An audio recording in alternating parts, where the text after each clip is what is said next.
Hey everyone, Mr. Happy here, and in this video we're going to be doing an overview and thoughts on the live letter number 37. Now this sheet that I'm reading from right here is the unofficial translation. Of course, Marco took care of it as per usual, so thank you Marco for your hard work as always. These are unofficial, not endorsed by Square Enix, and there's probably a few mistakes in here. I actually have the forums, although I think the centering is off. It's not so bad. And I'll be cross-checking with the official translations after we go through the unofficial translations.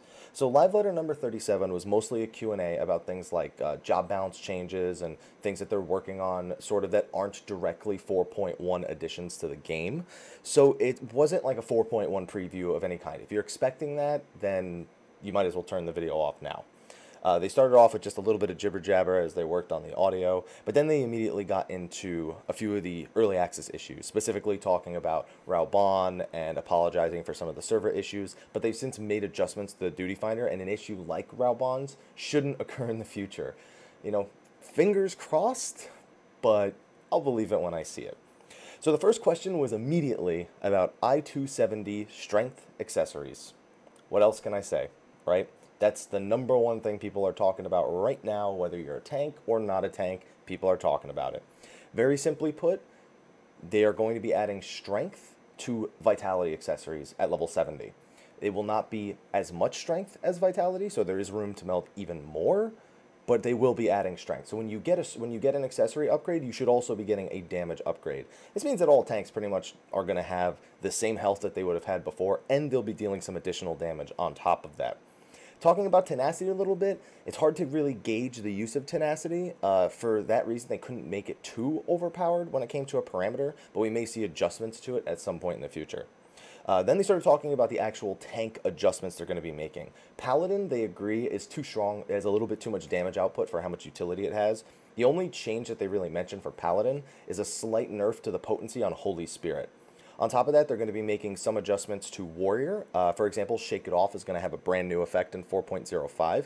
And on top of that, the Beast Gauge won't reduce when stance dancing. So when you switch between Defiance and Deliverance, you will no longer have the penalty of losing 50% of your gauge. Pretty much the number one change I wanted to see with Warrior personally.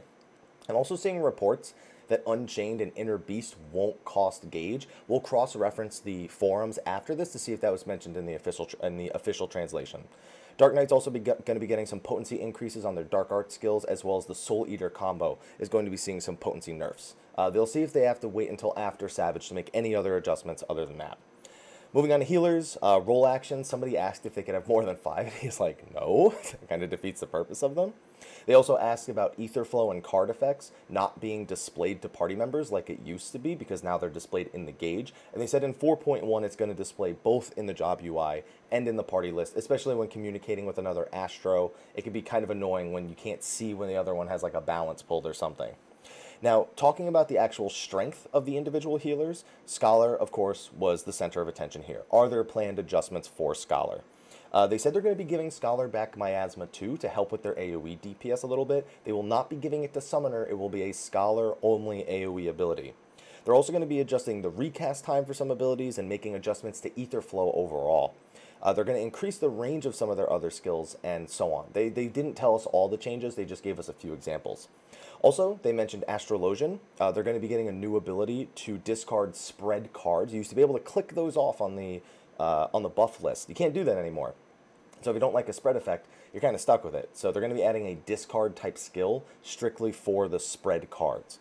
Also, White Mage is going to be having some adjustments. They're going to be making adjustments to the way that Cure and Cure 2 interact with the different procs, such as the passives they have for regular Lilies, Heart of the Lily 2, and Plenary Indulgence was one of the things they said they really want to hit, because people are very, very unsatisfied with Plenary Indulgence, even if White Mage itself is doing somewhat okay. Talking about job gauges, they said they're going to have to make some adjustments to those in general, because some of them are creating more of a gap than they're helping solve, which was the initial design intent of them. Then we got Dragoons. People asked, are there going to be any adjustments to Dragoons? Mirage Dive animation is going to be shorter. I believe you can only single weave Mirage Dive if you're doing if you're doing it in between the off-global cooldowns right now. So with this, you should theoretically be able to dual weave abilities there. They're going to be increasing the range on Dragon Sight to 12 as opposed to the 5 or 6 it is right now. Elusive Jump's going to have a 30-second recast, so you can use it for mobility purposes, of course, or just jumping around like a madman. Sonic Thrust is going to be adjusted. Balance of the Dead will be reduced to... Balance of the Dead? Sorry, I had Astro on my mind. Blood of the Dragon. I just combined Astro and Dark Knight into fucking Blood of the... I don't even know, dude. Can somebody make that a meme at some point? Balance of the Dead. I'm leaving that in the video. And some potency buffs. Okay. Monk, seeing no adjustments, they almost considered adding Grease Lightning 4. I'm still laughing about it. They considered adding Grease Lightning 4. People are saying Riddle of Fire feels really weird to use. But they said that with some of the other adjustments they make, Monk should be in a pretty good spot. And I agree that it kind of is, other than Tackle Mastery being meh. Be sure to try it in Savage and then provide more feedback. Machinist, the heat gauge is going to generate slower. And it's going to be easier to play into it, so they don't have to worry so much about the heat generation as they did before. They're also going to be getting a buff to Hotshot. It's going to provide 8% increased damage, and the Rook and Bishop turret overload are going to be buffed from 400 potency to 800 potency. So expect overall buffs to Machinist damage coming in 4.05. Summoners asking about Demi Bahamut. I'm surprised I didn't see a single devotion question in this live letter. Demi Bahamut's big and it's in the way. They can't make him transparent because it causes some graphical issues that put stress on the servers. So instead they're going to be giving you a command, a text command, that is similar to the Eggy text command that allows you to adjust the size of Demi Bahamut. It's not going to be in 4.05, but they are looking into changes regarding pets overall, so it'll probably come around the same time that that does. Moving on to question 11. Can Physic be buffed for summoners? Red Mage Cure is too strong. They said it's a summoner. I think that this, if I looked at the whole question, it's probably, well, they got rid of Sustain. Can we get Physic to be stronger? The answer was ultimately no, but maybe Vercure sees some changes. So that's about all they had. Confirmed, Samurai and Red Mage will not be nerfed, but are there any other planned adjustments? Black Mage is getting some MP adjustments, and the cast time for Blizzard 4 and Fire 4 are being brought down. I think they said roughly 2.8 seconds, so I think that's like 0.5 seconds off of their normal cast time. The triple cast thing I was unsure about. We'll cross-reference that with the official notes after. Something about it being changed to 60 seconds. I don't know if they meant the duration or if they meant the cooldown on it. I'd have to imagine they meant the cooldown.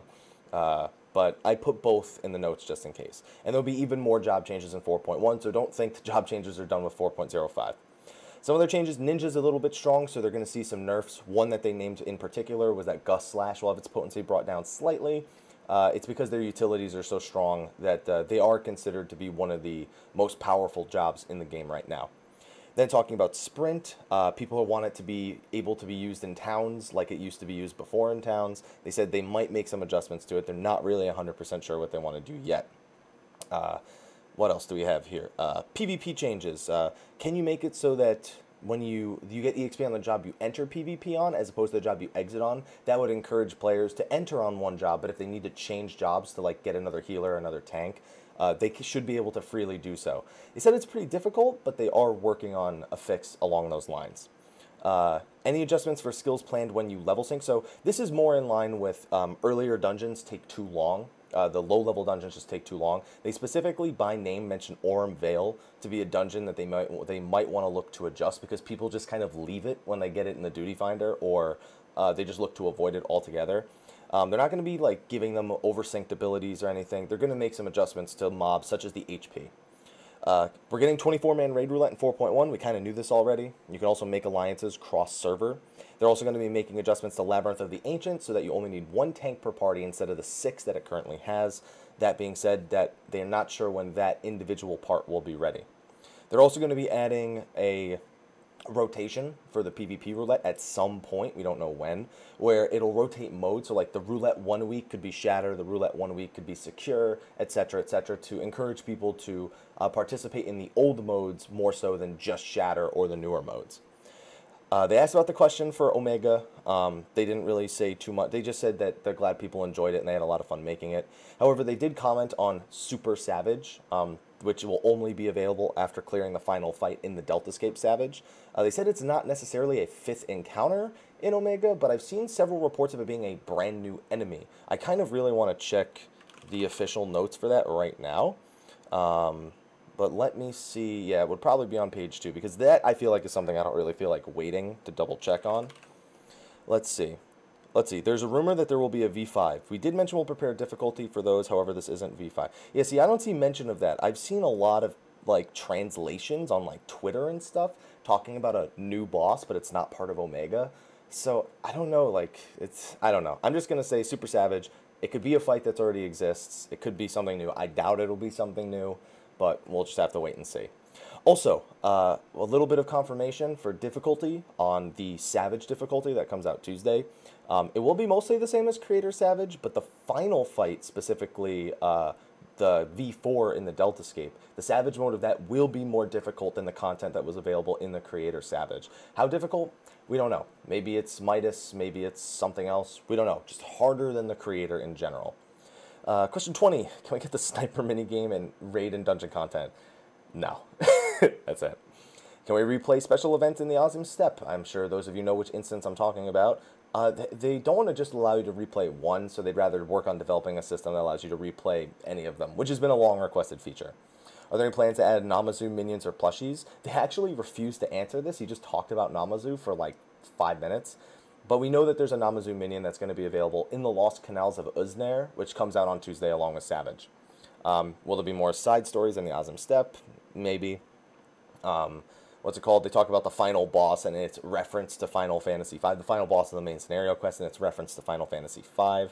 They have no plans of nerfing that encounter, and they might, I put in quotes, make an extreme version. We all know they are. They also talk about one of the areas available in the main scenario quests that they might make accessible so people can like take pictures and hang out there. They assessed inventory space additions that they did and found out that it is stressing the servers a lot. So they're going to make some more adjustments before they implement the further inventory additions they promised. So they'll have an update for us at a later time. They're also looking at data for retainers to see if they can increase retainer inventory as well. Somebody asked about mount animations and making more ground mounts able to swim, which is difficult because swimming and flying are programmed as pretty much the same thing. Why does Xenos katana holder spin, and why does he have so many swords? It's cool, and he kills a lot of people, so they break often. Couldn't ask for a better answer. We're going to get more jumping puzzles like the Kugane one. We will meet Justinian again, and they're going to be adding instances back to the locks. This is no doubt in response to the fact that Ixion has been causing disasters, widespread disasters in the locks, where people just hang out there for like 12, 16 hours, and then the zone gets so congested that people who are trying to get in to do, other things, like maybe normal hunts or maybe finish their main scenario quests, they can't because it's locked due to congestion. So they're adding instances just back to the locks. That does, however, mean 3 Ixions. So I'm just saying, and 3 Salt of Lights. I'm just saying. Then they went over the reward structure for Savage. So for the most part, Savage Omega is going to have the same reward structure. However, they are making one addition to 04 Savage, and this was promised to us quite some time ago. We just didn't have the details for it yet. So whenever you clear the final encounter in Savage, when you beat 04 Savage and you've cleared the raid tier, when you kill that final boss fight every week, there's going to be a new item available where basically it's a coffer. It's a weapons coffer. And it works very similarly to the coffers that you get from like the level 70 job quest, where you use it and it gives you the set of armor. It's an item you can only use in the major cities, and when used, it produces a weapon for whatever job you are currently on. So if you win this item in the loot roll, and then you go to like Ralger's Reach, and you go to switch to Black Mage, and you use the item, you'll get a Black Mage weapon. On top of that, the regular weapon does drop directly from the chest, so you could basically get 2 weapons that people need throughout the weeks. And as you go on, you can at least guarantee that every week someone's getting a weapon that they want. At least one person is getting a weapon that they want. So it's a pretty big addition, and it's a nice reward for having cleared the entire raid tier. Now on top of that, there is still the automatic, the system that works like the tomes in Alexander, I believe, where if you clear every week, you get these tomes which you can then exchange for items. I don't know if they'll do tomes again. So I guess after 8 weeks, you could even then also get a weapon that you want. So there's like a lot of fail-safes to get items that you want, specifically with at least the weapons in 04 Savage. There's also a hidden reward. Minion, mount, thoughts? We'll find out later. They showed some new images of the Genji armor, which is very similar to the armor that you get from normal mode. So yes, everyone does still look like a samurai. I'm not surprised. They also showed an image from the Lost Canals of Uznare, which they talked about afterwards. It's the same image that they showed of the dress from the developer's blog that I made a video about yesterday. Excuse me. Anyway, Lost Canals of Uznare, similar to Aquapolis content. Again, I covered this yesterday. Lots of lore implications, and a nice funny comment from Yoshida. He asked the developers, why aren't the coins falling into a bucket? And they responded by telling Yoshida that they were not real coins. They were just chocolate coins, which is a really weird thing to tell your producer and director. So I hope he likes chocolate coins. So I wrapped up the first half of the live letter, and for the second half of the live letter, they brought on the art director, Hiroshi Minagawa, who works on the user interface. He's worked on the job UIs, he's worked on lighting, he's worked on BG art and staff management, and he's also worked on Final Fantasy XII and the Zodiac Age. So for question 1, they asked him about job gauges, mostly because the job gauges have very select information. A good example is bards. Bards have, let's say they have pitch perfect procs on their job UI, but then they still have to look down and look for buffs such as straighter shot for refulgent arrow and straight shot, or pay attention to their procs for things like Bloodletter or Reign of Death when they have them under ballot, of course. So it doesn't feel like all the information in the job UIs is really covered. Like, it feels like there's still it's just an extra place to look with an extra mechanic for your job, especially for some jobs where it feels really taxed on. So they're going to be making some adjustments to the job UI so that it's better for that information. But more importantly, they're finally going to be splitting the buff and debuff UI bar so that it's a buff UI bar and a debuff UI bar. So you can move them separately. This has been a request of mine for like 4 years now. So I'm glad we're finally getting it.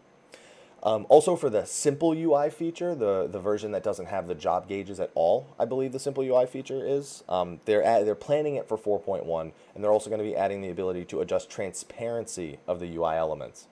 They're also going to be making adjustments to target buffs and debuffs to help display them better, and they're going to be working on the focus target itself. The Party Finder is going to start not even bothering to show content that is locked to you, because if you can't do it, then there's no reason for it to be displayed in the first place. You don't need to know if there's a Party Finder you can't join, because you can't join it for whatever reason. They also asked him about other projects. This is where we found out he worked on Zodiac Age, and that he's excited to be working with Matsuno, who also worked as the scenario writer for the Ivalice series in general, with Return to Ivalice coming in 14. They've been going out drinking after work. Would it be possible to put actions you haven't yet acquired on the hotbar? They said that technically it's probably possible. They just haven't decided if they really want that yet, because new players might then spend more time messing around with actions they don't have than learning about actions that they do have. So we'll see what they land on, but you can kind of already do it with Palace of the Dead. It's technically they are available in there, and it also only goes up to level 60. So there's a few like implications there, but I do agree it would be nice, because I usually just put like markers, like 1, 2, 3, 4, 5 markers on my hotbar before I level a job up, so I know where I'm going to put things.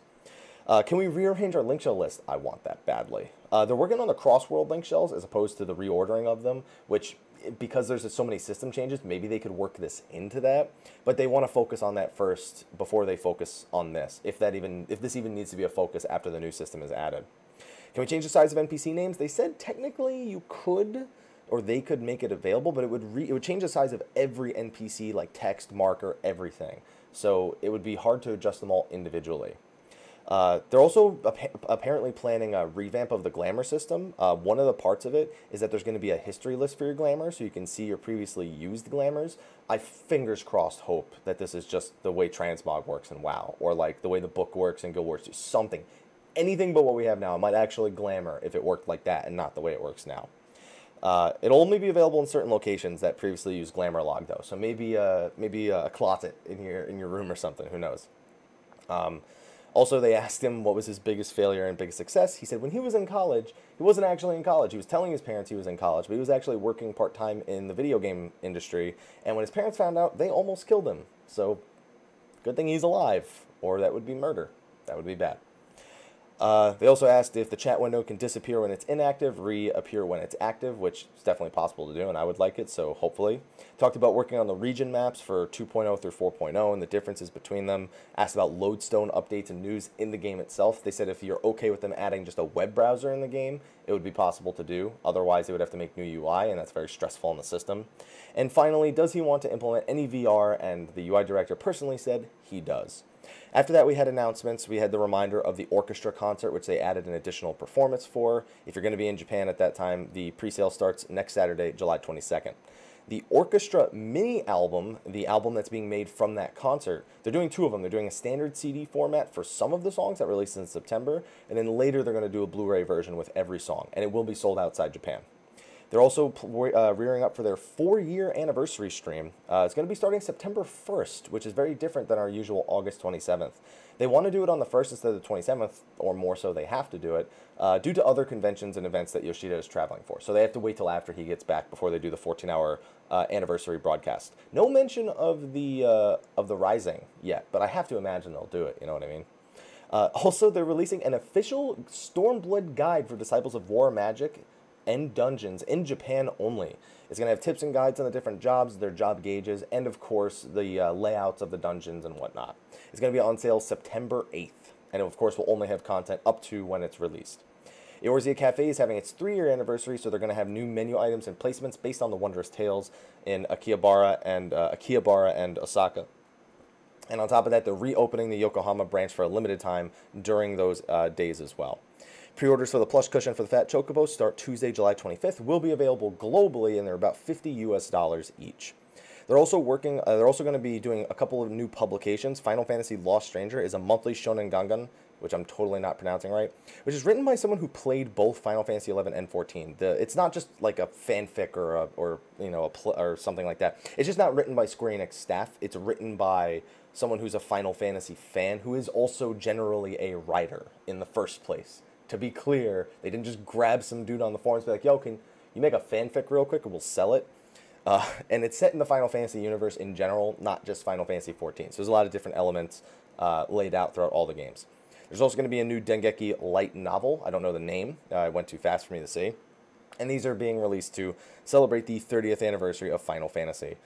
Yoshi then thanked people, all the new people who have been playing the game, people who played because of all the Stormblood advertising or the Dad of Light series, and that their focus now is to get Savage out and then start working on new content systems in 4.x, so please look forward to it. And that covers the live letter number 37, unofficial translations. I said towards the end I would go back and take a quick look on the forums to see if there was anything that was like different or that I wanted to double check. So let's just quickly go through these. This is the strength accessory thing. At a minimum amount of strength, let's see. Item level will be increasing. Strength will not scale the same as vitality. Tenacity attribute, here you go. It's very powerful. Okay, interesting. What's it called? Oh, well, the effect is very powerful, and it seems like the effectiveness was held back. They said that you might notice tenacity more in Savage than you notice in the current content. We'll see. That's something that I missed in my tenacity thing earlier. Increasing damage. The oath gauge thing is also... So, apparently it's not just Defiance and Deliverance that won't lose gauge. Paladin also won't lose gauge when switching oaths. So that's another piece of information that I missed. Shake it off adjustments. Dark Knight will see increases. The potency in the Storm's Path combo will also be increased. So yeah, quite a few interesting things coming. I don't see mention of the Inner Beast thing, so maybe it was something someone noticed in the actual notes themselves. Or they were actually watching the translation itself. Let's see, for healers, DPS disparity. I actually don't see them mention all the Scholar and adjustment stuff. Maybe it's at a later question. Let's see, understand Dragoon is a strong support. Making adjustments on expanding. Yeah, and then most of this stuff is mostly the same. There's the Grease Lightning 4 comment. Here's the Ether Flow stacks and stuff like that not being displayed. 2 White Mage parties with the Confession stacks was also mentioned. So that's another little bit of information that is there. Okay, so here's just a flat-out list. Indomitability is being changed. Cooldown of emergency tactics, only 20 seconds. That's actually pretty sweet. I actually really like that change. They're going to make XCOG stronger. Fey Union's going to have its rate increase. Ether Pack has been changed to increase Fairy Gauge either when Ether Flow actions do not inflict an effect. So I guess that there are times where you could use something. You could use like an Ether Flow stack. It doesn't have effect, but you don't get the gauge. I guess that's nice. Oh, an introduction of a trait reducing the cooldown of Ether Flow. So we have a trait that does that now, and it sucks. So I'm assuming they're getting a better version of that trait, like one that, I don't know, doesn't suck. It's probably going to be like the warrior one, where just every time you use, what is it, Fell Cleave and what's I can't remember. When you use your gauge expenders, your major ones from 3.x, Fell Cleave, Decimate, Steel Cyclone, and fuck, what, I don't know the name of the Defiance abilities. No, don't warriors I know playing Defiance, whatever. It's probably going to work like that, where every time you use it, it's just a flat reduction on Ether Flow. Those are all pretty nice adjustments for Scholar itself. Some addressing the AoE. Still no mention of the fairy potency nerfs, and if they would have anything to do with that. So your Chocobos are still stronger than your fairies, but at least you're getting all this other stuff back. Is it Inner Beast? There you go. It's Inner Beast. That's I kept thinking of Release the Inner Beast as the other one, but yeah, okay, it's Inner Beast. I wanted to say it, but I didn't say it. And then discarded via an action of the Arcana, also the Minor Arcana.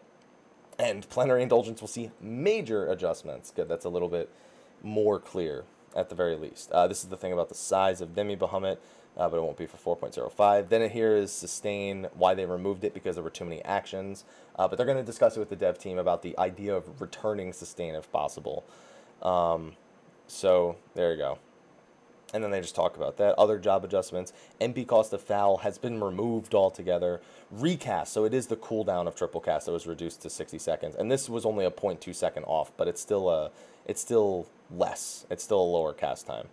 Let's see. Sprint no longer consumes TP. Anything different here? Seal Rock achievements. Final Fantasy V fan.